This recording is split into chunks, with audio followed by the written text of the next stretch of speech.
আসসালামু আলাইকুম ওরহমতুল্লাহ বারাকাতু। পবিত্র ঈদ উল আজহার শুভেচ্ছা আপনাদের সবাইকে, বিশেষ করে সুনামগঞ্জ 3 আসন, জগন্নাথপুর এবং শান্তিগঞ্জের জনগণকে, মানুষকে। আজ থেকে শুরু হয়েছে পবিত্র ঈদ উল আজহা।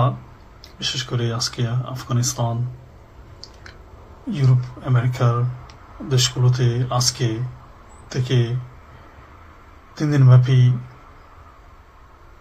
ঈদ উদযাপন শুরু হয়েছে। আমরা এমন একটি পরিবেশে বা এমন একটি সময়ে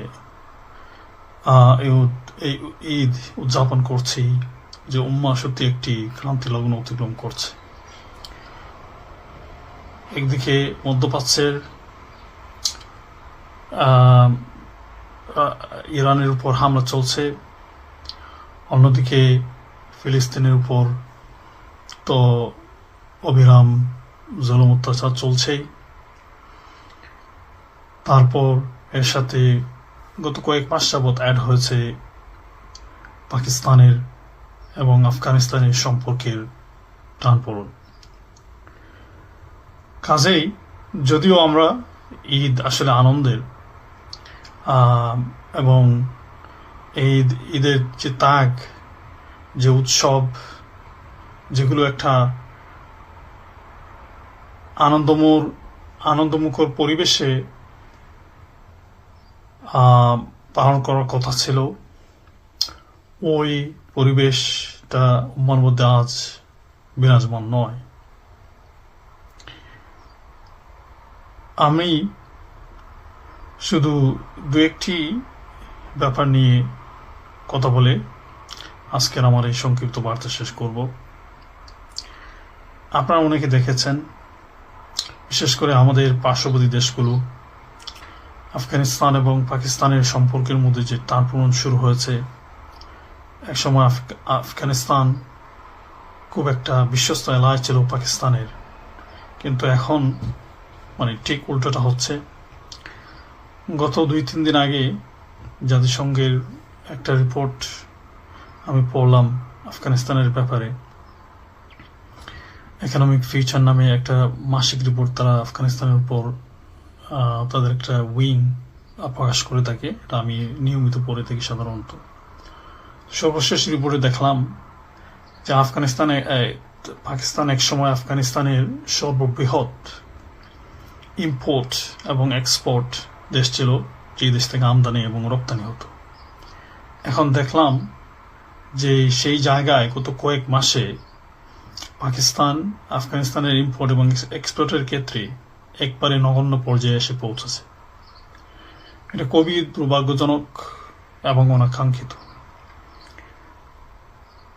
পাকিস্তান এবং আফগানিস্তানের মধ্যে একটা সিংহভাগ জনগোষ্ঠী রয়েছে যারা একই ভাষায় কথা বলেন, পাশতু ভাষায় কথা বলেন, এবং একটা সিংহভাগ পাশতুভাষী কিন্তু পাকিস্তানে বসবাস করেন এবং তাদের একটা আত্মার সম্পর্ক রয়েছে আফগানিস্তানে বসবাসের পাশতুভাষীর সাথে। এরকম জনসংখ্যা থাকার পরও পাকিস্তান সরকারের এই শত্রুতাপূর্ণ মনোভাব এবং পলিসি আফগানিস্তানের সাথে, এটা খুবই দুর্ভাগ্যজনক। একসময় তো তারা বেশ এলায় ছিল, যদিও এটা পশ্চিমাদের স্বার্থ সিদ্ধি করার জন্য ছিল এটা মূলত। তারপরও আমরা চাই এই পরিস্থিতির অবসান হোক। আমরা চাই আফগানিস্তান এবং পাকিস্তানের মধ্যে যে সম্পর্কের টানপোড়েন চলছে এটা শেষ হোক এবং তাদের মধ্যে ইতিবাচক সম্পর্ক আবার গড়ে উঠুক, উম্মাহ কেন্দ্রিক চেতনা আবার লালিত হোক। এবং আমরা চাই তাদের যে ট্রেড, ব্যবসায়িক যে সম্পর্ক ছিল সেই সম্পর্ক আবার পুনঃস্থাপিত করা হোক। তাদের বর্ডারগুলো বাণিজ্যের জন্য, জনগণ যাতায়াতের জন্য, মুভমেন্টের জন্য উন্মুক্ত করা হোক এবং তাদের সাথে আগের যে বাণিজ্যিক সম্পর্ক ছিল ওই পর্যায়ে তারা আবার ফিরে যাক এবং চার ভালো করুক, এটা আমরা চাই। আরেকটি বিষয় লক্ষণীয় হইল যে আফগানিস্তানের বাণিজ্য ভারতের সাথে খুব দ্রুত গতিতে বেড়ে চলছে, অথচ বাংলাদেশের সাথে আফগানিস্তানের কোনো বাণিজ্যিক সম্পর্ক নেই, কূটনৈতিক সম্পর্ক দূরে থাক। অথচ দুই একটা রাষ্ট্র অলরেডি আফগানিস্তানকে স্বীকৃতি দিয়ে দিয়েছে। আমরা চাই, বাংলাদেশ সরকারকে আমরা আহ্বান জানাই এই পবিত্র ঈদুল আজহায় যে আপনারা আফগানিস্তান সরকারের সাথে বাণিজ্য সম্পর্ক গড়ে তুলুন এবং আফগানিস্তানের সাথে বৈদেশিক বাণিজ্য আপনারা জোরদার করুন, সম্পর্ক স্থাপন করুন। অন্ততপক্ষে এয়ার করিডোর দিয়ে তাদের সাথে আমাদের বাণিজ্যিক সম্পর্ক স্থাপিত হোক, এটা আমরা চাই। এর দ্বারা আমরা অনেকেই বেনিফিটেড হতে পারবো।